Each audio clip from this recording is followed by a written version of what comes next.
ماجد، آج تحریک انصاف نے لاہور میں جو ایکٹیویٹی کی، بعد میں پریس کانفرنس بھی کی، کوئی خاص مقصد آپ کو نظر آیا؟ کیونکہ یہ کہا جا رہا ہے کہ تحریک کا لائحہ دیا جائے گا، لیکن اس حوالے سے کوئی خاص بات تو نہیں ہوئی۔ جی بہت شکریہ۔ مجھے ایسے لگتا ہے کہ عمران خان کی جانب سے جو اگست میں احتجاجی تحریک چلانے کا منصوبہ پیش کیا گیا تھا، اس کے حوالے سے پارٹی کا کچھ تحفظات ہیں، اور پارٹی کا وہ گروپ جو احتجاجی تحریک کو لیڈ کرے گا، یا جو اس وقت خیبر پختونخوا حکومت میں ہے یا مرکزی پارلیمان کے اندر موجود ہے، اور ان تمام افراد کی رائے جو ہے وہ شاید عمران خان کی رائے سے مماثلت نہیں رکھتی، تو اس لیے پھر اس کو ایک بہتر کور فراہم کرنے کے لیے اس ساری ایکٹیویٹی کو ارینج کیا گیا، تاکہ ایک تو لاہور کے اندر بھی انٹری ہو، یہاں پر ایک پولیٹیکل ایکٹیویٹی ہو، لیکن اس کے ساتھ ساتھ ان چیزوں کے اوپر کوئی واضح موقف نہ دیا جائے، کیونکہ اگر ہم تاریخیں دیکھیں تو اگست آنے میں بہت کم دن باقی ہیں، تو اس وقت تو اصولاً اگر کوئی احتجاجی تحریک چلنی تھی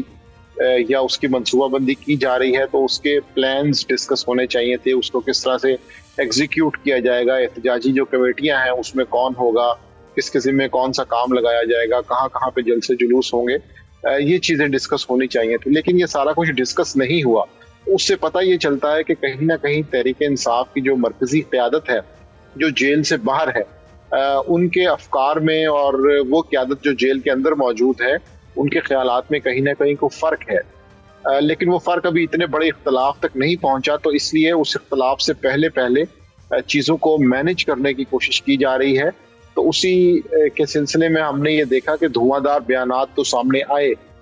لیکن تحریک کس طرح چلے گی، کب چلے گی، کیا لاہ عمل ہوگا، کیا مطالبات ہوں گے، کس طرح سے اس کو ایگزیکیوٹ کیا جائے گا، اس حوالے سے کوئی واضح پالیسی نظر نہیں ہے۔ آپ کو لگتا ہے کہ گنڈا پور ذاتی حیثیت میں بات چیت کر رہے ہیں، کیونکہ نہ کوئی اسٹریٹجی کلیئر کی، نہ سخت بیان دیے، اور علی بھی کہہ رہے ہیں کہ maybe they are adapting this softer tone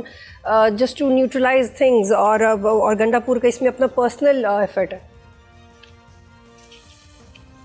دیکھیے، ایک سال کے اندر تحریک انصاف کے وہ تمام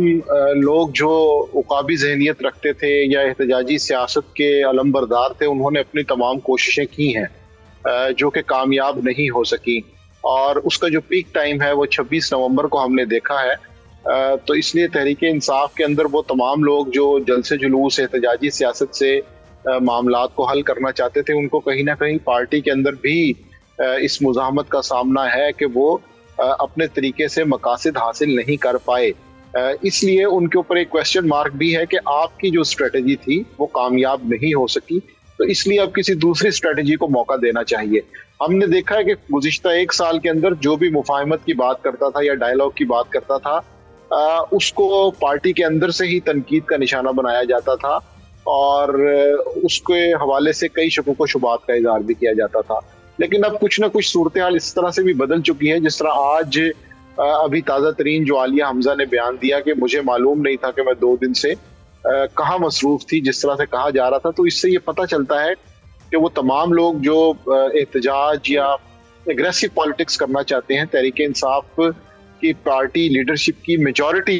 اس وقت شاید ایسا نہیں سوچ رہی، اور وہ یہ چاہتے ہیں کہ اب چونکہ احتجاجی سیاست کر لی گئی ہے اور اس سے ہمیں اپنے جو بھی مقاصد ہیں وہ حاصل نہیں ہوئے، تو اب ہمیں کسی دوسرے لاہے عمل کی طرف بڑھنا چاہیے، لیکن معاملہ پھر یہی ہے کہ کیا اس کے لیے کانفیڈنس بلڈنگ میئرز کیا کیے جائیں گے، وہ ابھی غیر واضح ہے۔ تحریک انصاف کی جانب سے جو 2-3 بڑے معاملات ہیں، جس میں سوشل میڈیا کا استعمال ہے، یوٹیوب کے اوپر خیالات ہیں، یا عمران خان کی جو ٹویٹس ہیں، یہ وہ ایسے ایشوز ہیں کہ جو ابھی بھی جن کا جواب پارٹی کی سینٹرل لیڈرشپ کے پاس نہیں ہے، کہ اگر کوئی مفاہمت کی بات ہوتی ہے، آگے چلنے کی بات ہوتی ہے، تو کیا ایسے تو نہیں ہوگا کہ ایک ٹویٹ آئے گا اور وہ سارے کے سارے پروسیس کو جو ہے وہ بلڈوز کر دے گا۔ تو اس وقت تحریک انصاف کی جو لیڈرشپ ہے اس میں یہ خیال اور جذبہ تو موجود ہے کہ چیزوں کو بات چیت سے حل کیا جائے، لیکن یہ جو 2-3 بڑے فیکٹرز ہیں، جن میں علیمہ خان ہے، یوٹیوب ہے، ٹویٹس ہیں، سوشل میڈیا ہے، ان کا جواب ابھی میرا خیال ہے تحریک انصاف کی لیڈرشپ کے پاس موجود نہیں ہے۔ سبسکرائب کریں اور بیل دبائیں تاکہ کوئی خبر رہ نہ جائے۔